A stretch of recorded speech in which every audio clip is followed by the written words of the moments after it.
noisy and It's magic. violent and just exciting.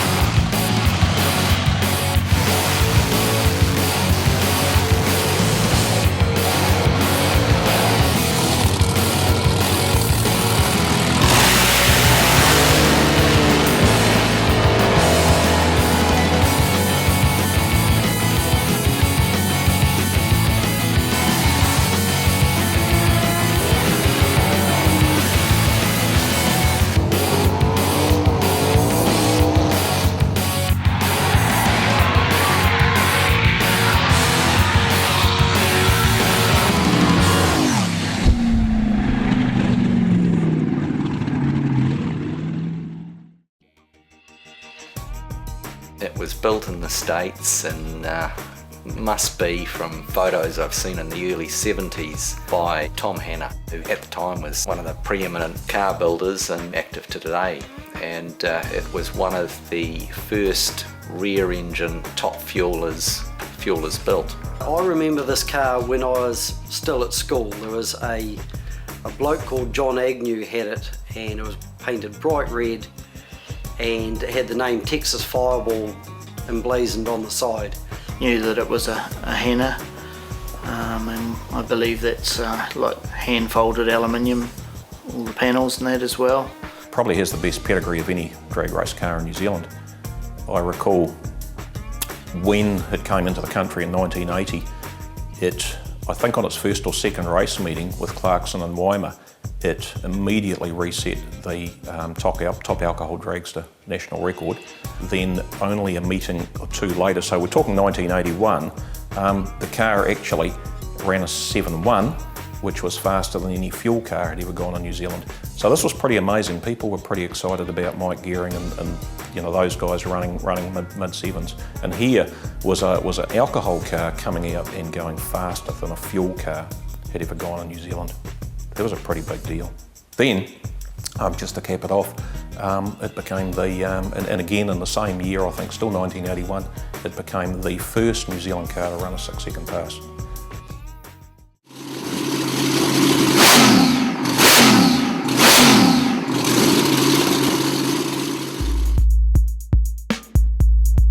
The process of doing a run starts a long time before the run does. It's really just trying to focus. It's everything. Just get your mind in the right place, because when you're making a pass, things happen extremely quickly. And it really started for me as I was getting my suit on, and at that stage I'd really start thinking seriously about what's got to be done. You've got to make your mind run very slowly, because you can't afford to make mistakes. You've got to be doing everything right, so you really need time to slow down a little bit.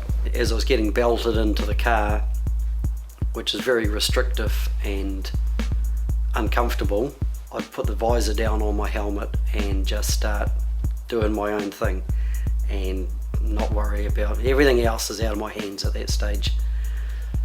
Once I was belted in, the belts were tight, gloves were on, I'm ready to go, then I'd start concentrating on slowing my breathing down, because I'd always find at that point that it was quite high, get my breathing right, and then I could feel my heart rate coming down, and then I'd start working through mentally what I was going to do during the run, and then I was pretty much ready to go.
After warming the tyres in the burnout, I back the car up to the start line and then all my focus is on the Christmas tree.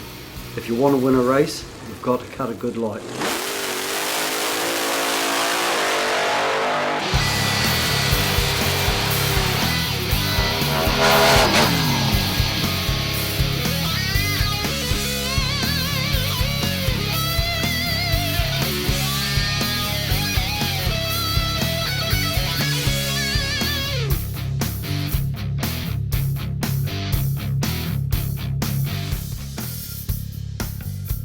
The exhilaration after the run of doing a personal best is pretty neat. It's just such a huge commitment and a huge job. Exceeding what you'd previously done is quite a milestone, and there's always a lot of good feelings attached to that.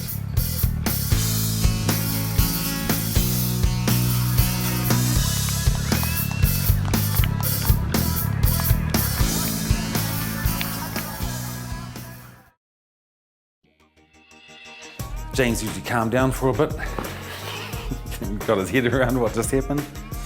A car like that takes a lot of checking, a lot of maintaining. It was actually an enormous amount of work for everybody. You know, just right from the time it get back there, get into the pits, everybody has a job to do, basically, and they've got to do it, and there's got a time span on, and that time span that you're allowed to do the job in gets shorter through the day, and invariably something went wrong, something didn't go right. Are you just calibrating here, mate, or do you want me to say something intelligent?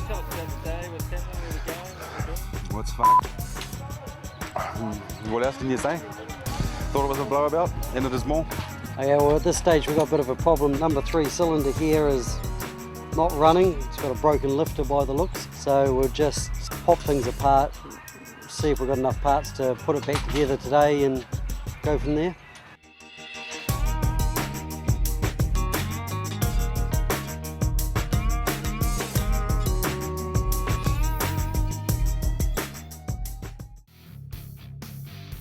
When you're just standing there waiting for it and you're watching everything, making sure everything's perfect, no oil's dripping or anything, and you wait for the lights, and you just basically hold your breath until it gets to the end, even though you're not driving. You know, it's just waiting for that car to get to the end, and then you see that time come up on the board. And when we saw our first 6, we were just blown away. We didn't even know what to say, and then yeah, just the whole day was just 6s, and we were just so happy. The days where we cranked some numbers, I remember the first 6-second run. Kurt and I were on the line, and I almost felt like crying because it was just that other step. That's what I love about drag racing, because to do it, you just got to forget everything else. You just got to concentrate on what you're doing right there and then. It just literally just brings you right into the moment. You're just existing and doing what it is you're doing. Making a pass in that car for me was just tremendously exhilarating. And that was just at the end of the run, that's just, everything's fantastic sensation. 4 years of turning up every time. No one ever missed a meeting or a practice or a maintenance round. The team, you just can't say enough about how fantastic they are. All my thoughts in this regard belong to the team, and I'd really just like to say thank you. The team for me made it worthwhile. The winner's trophy, congratulations, Jimmy Carroll.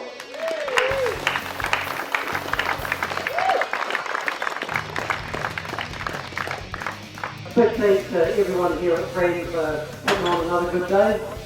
Another big thanks to Carol, looking after us so well. Also, thanks very much to all my crew here, Kurt, David, Mike, Jeff. They've been working real hard all year long, and here we are with a prize and feeling pretty happy with it. So thanks very much to you guys. It just made me feel like just more and more and more, faster and faster would have been good. 200 miles an hour would have been good. But it was like the mechanical side of it always used to leave me, but I was always thinking, get it going, balls out. I know the boys always tried to hold it in a bracket where it wouldn't shit itself and blow itself to pieces. It was in the back of my mind, just thrash it and see what it does.